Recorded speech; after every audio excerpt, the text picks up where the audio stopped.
Okay guys, I'm freaking out a little bit. The day is finally here. I have made it to Ireland after months and months of planning. I'm really in shock that I'm actually in Ireland right now.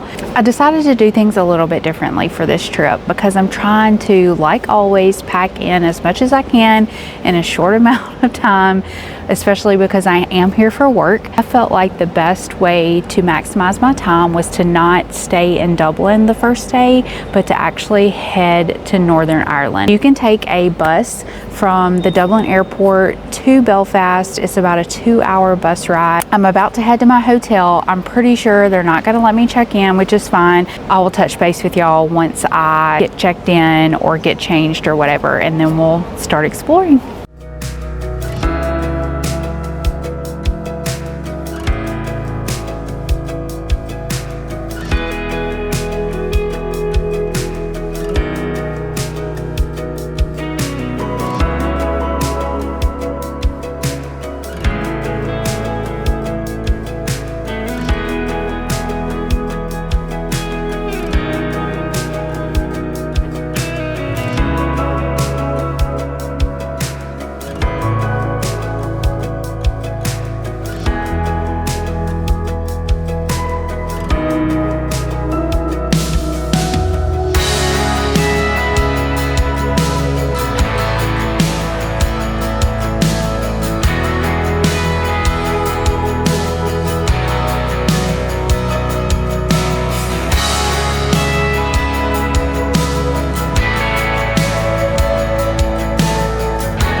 Okay guys, so as expected, my room wasn't ready, which is totally fine. I was able to freshen up, change clothes, feel more like myself after that long flight. And so now I'm just walking around. I have something planned for this afternoon, so I've got some time to kill. I'm at City Hall area. The hotel I'm staying at is actually right across the street from City Hall. So now we're on a mission to find some coffee. So let's go. But first, let's check out City Hall. It officially opened in 1906, and it's one of the city's most iconic landmarks, and the inside is just as impressive as the outside. The grand halls are lined with beautiful marble, and the colorful stained glass windows tell the story of Belfast's history and the people who helped shape it. Admission is free, and if you have extra time, you can even join a guided tour to learn more about the building's fascinating history. Even if you only have a short time in the city, it's well worth stepping inside to appreciate the incredible architecture and get a glimpse into Belfast's rich past. Okay, well that was gorgeous. You can actually you can pay €4 for a guided tour. I think it said it was 45 minutes. If you wanted more detail about the history of City Hall, but beautiful, absolutely beautiful. There's also a coffee shop in the back that I've heard good things about, but there was some construction going on, so I just didn't bother going back there. But gorgeous. I'm so glad I stopped in there. So still on a mission for some coffee.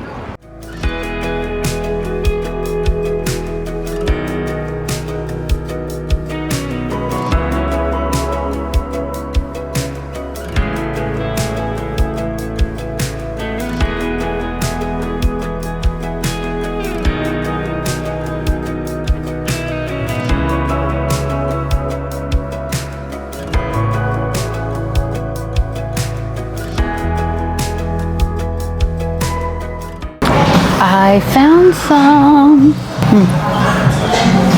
I got pistachio latte. It's very good. This is a very cool area. They had a really good menu. They have lots of coffee options, and I saw them making crepes. And they look divine. I'm not hungry, so I just came for the coffee. After this, I think I'm gonna go just walk around to some shops. This is Donegal Square, and it is full of different shops that you can go to. This is a really, really cool coffee bar. The decor is so cool. There's paintings all over the walls. I saw it from afar and I had to come check it out. It had like 4.4 star reviews, so not too shabby. All right, let's get this finished up and then maybe do some shopping around.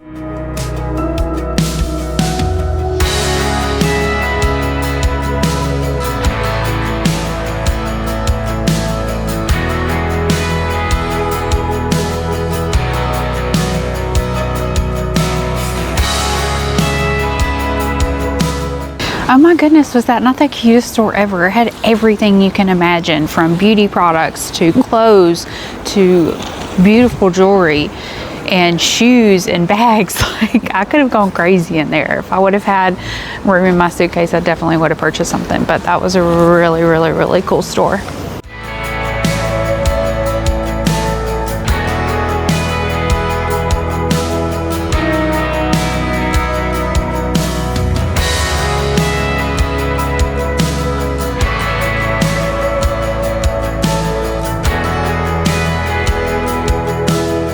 The shops here are the cutest. I really enjoyed going in that last one. They had a lot of like local jams and jellies and paintings and textiles and scarves and that sort of thing from Northern Ireland. But everything was so cute. I really loved walking in there. Let's continue on.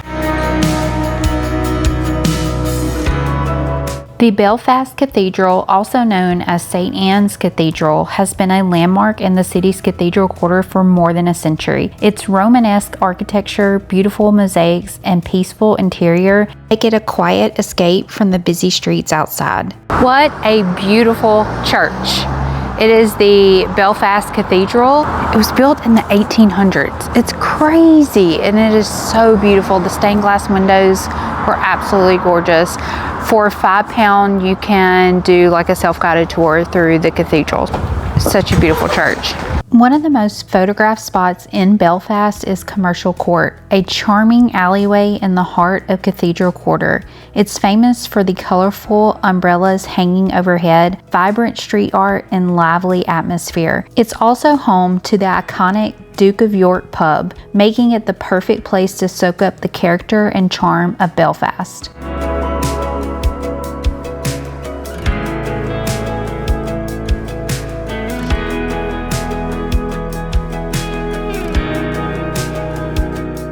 So I had a tour booked for later on this afternoon, and you guys, I'm getting tired. You know when you get tired and your back starts hurting for no reason?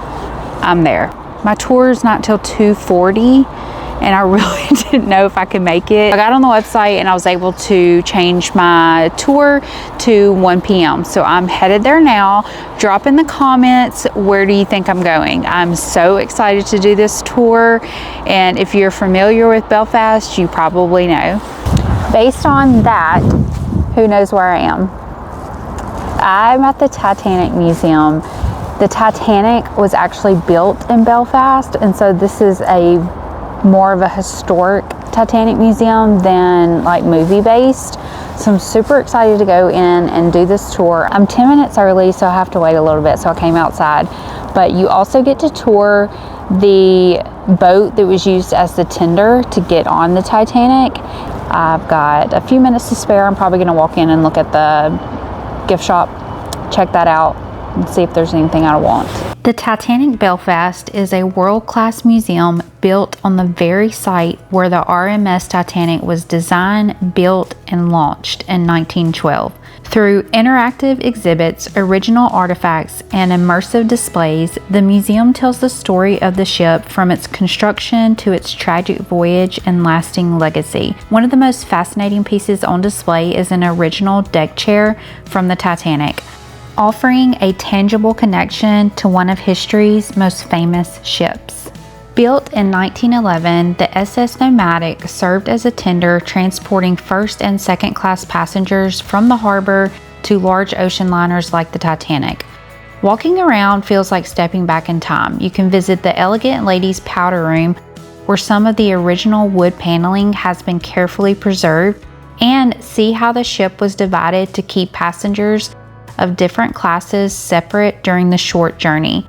The tour also takes you below deck into the crew's living quarters, offering a glimpse into the daily life for those who worked on board. Before leaving, be sure to step out onto the bridge deck, where you can imagine the crew guiding the Nomadic as she carried passengers to one of history's most famous ships.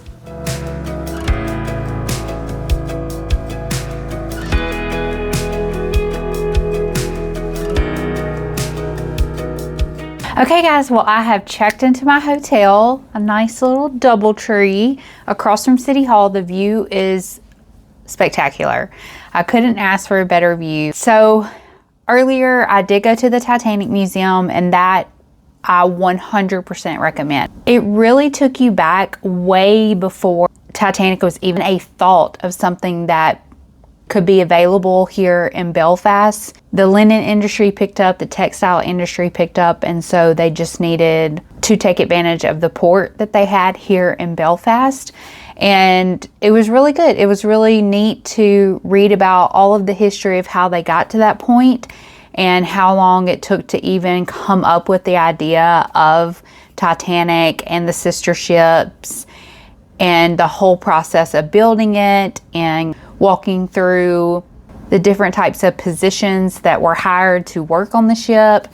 It was really neat. So I definitely recommend, if you're ever in Belfast, to go check that out. It's a really cool experience. They even had a amusement park ride, kinda, sorta, within the museum that you just hopped on a ride and it took you through the conditions of the shipyard. Building the Titanic was very dangerous and there weren't a lot of safety rules. I don't think there were any safety rules back then. So a lot of men lost their lives just helping build the Titanic. The scale of it was something they've never seen before. So it was extraordinary to be able to work on a ship of that size, and it was just extremely dangerous. But in the end, it does indicate that the situation with the Titanic occurred, of course, because it hit an iceberg, but also additional decisions were made as far as the speed, the lifeboat. There was a ship closer that could have come and helped them get more survivors. So there were a lot of different aspects to it, but they were just in conditions that they should not have been in and didn't have the means to get the help that they needed. So very tragic, of course, but that was really cool to see. And something that really just blew my mind as I was walking on the tender ship, that tender boat has been there since the Titanic, and portions of it are from the early 1900s, like 1911.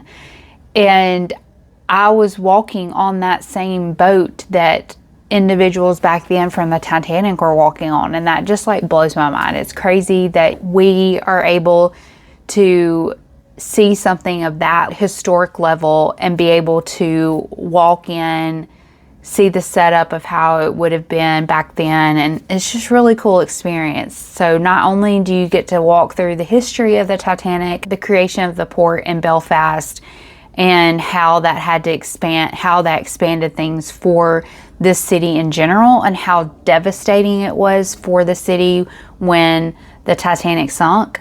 And it wasn't, there was no blame placed on anyone. It was a sad time for everyone. But it was really cool to walk through that, see that, and be able to experience the tender, knowing that that is the same boat that was used back when the Titanic was constructed. Long story short, great time. Definitely recommend. But I have come back to the room. I've changed, kind of refreshed a little bit. I'm going to go grab something to eat. I haven't had anything to eat today. I just haven't been hungry, and it is almost 5 o'clock, 4:30-ish. And I'm gonna go ahead and find some dinner somewhere because I've got to do some work tonight and I just want to relax, take a shower, because tomorrow is a big day. So the way that I'm going to kind of break out this Ireland trip is I'm really going to create a separate vlog for every area or city or peninsula, you know, that I'm visiting. But tomorrow is going to be a huge day. So I've got to mentally, physically get prepared for that. You guys are going to have to stay tuned because this is just day one. This is my first day in Ireland, and we've already done a lot. We've already seen a lot, and we've got a lot more to go. I have 14 days of this. So there's going to be a lot in store for all of us during my trip to Ireland, but I'm going to take you along as I go grab something to eat. Maybe we'll hop into somewhere that's got some music playing and then try to get back early so that I can get ready for tomorrow. So yeah, let's go find something for dinner.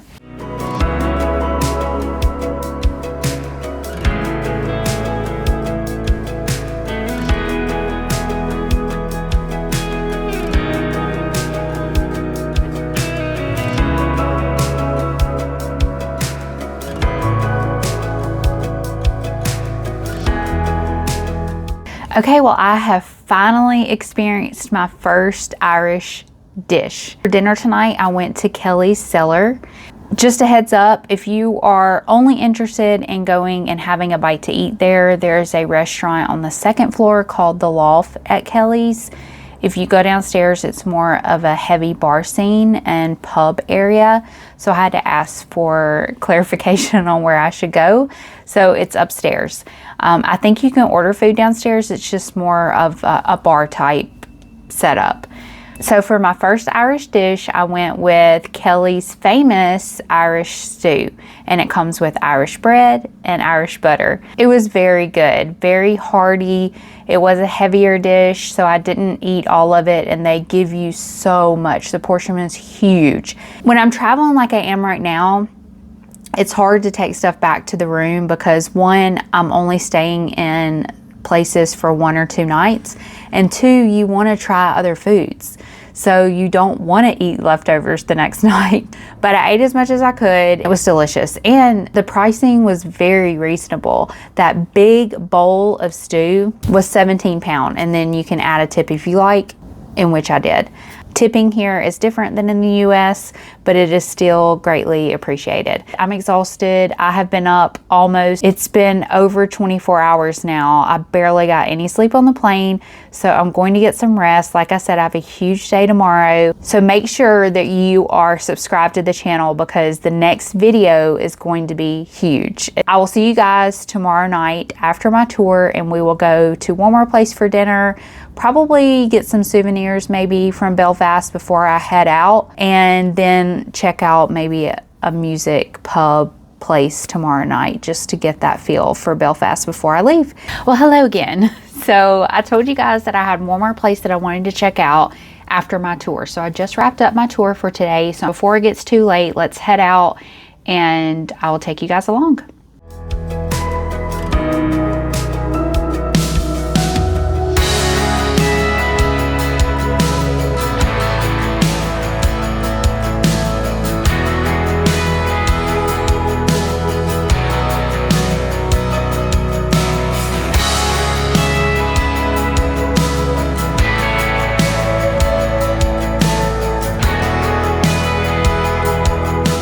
Man, you guys, tonight was an experience for me. This is just one of the times, there are many, when it becomes difficult that you're traveling alone.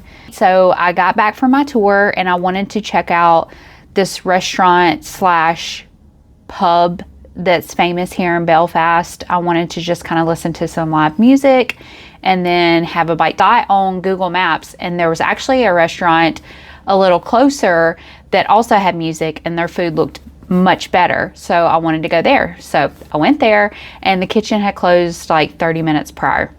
So I started walking, got back on Google Maps because I really didn't want to go to the other place because it was a very basic menu and more Americanized, and I want to eat something Irish, like an Irish dish while I'm here. So I finally said, okay, I'll just go here. So it's a place called the Dirty Onion, but there's a restaurant called the Yardbird, and it mainly serves chicken dishes. I went there and I was like, okay, I'll just get like a chicken sandwich or something. So I go upstairs and I stand there by the sign that says, please wait to be seated. So I wait and I wait and I wait. And then she looks at me like, do you need something? I'm like, yeah. I would like to be seated, a table for one. And she asked, do you have a reservation? And I said no. And she kind of rolled her eyes. And the place is like half empty.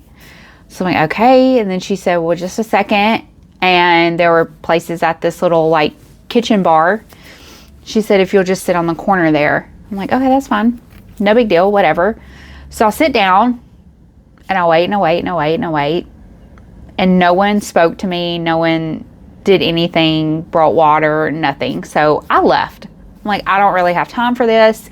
And I didn't really get a good vibe when I first walked in anyways. And I found another restaurant that I saw yesterday that I kind of wanted to go to for fish and chips. And I looked online and they were closing in 30 minutes. So I was like, okay, I'll just take it to go. Go in there and I asked if it's okay if I just do a takeaway. And they said the kitchen's closed.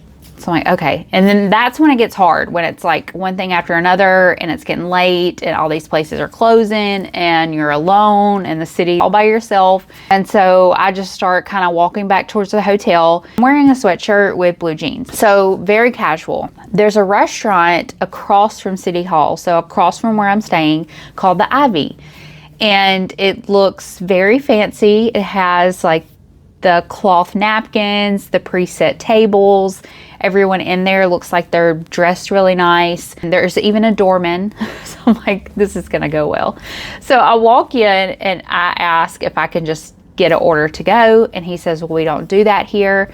And so I asked the hostess, well, do you have a table for one? This very kind gentleman, he said, oh, we absolutely do, and it's actually the best seat in the house. He takes me to my table and it has the most amazing view of City Hall, and it's right by the window and it's just absolutely gorgeous.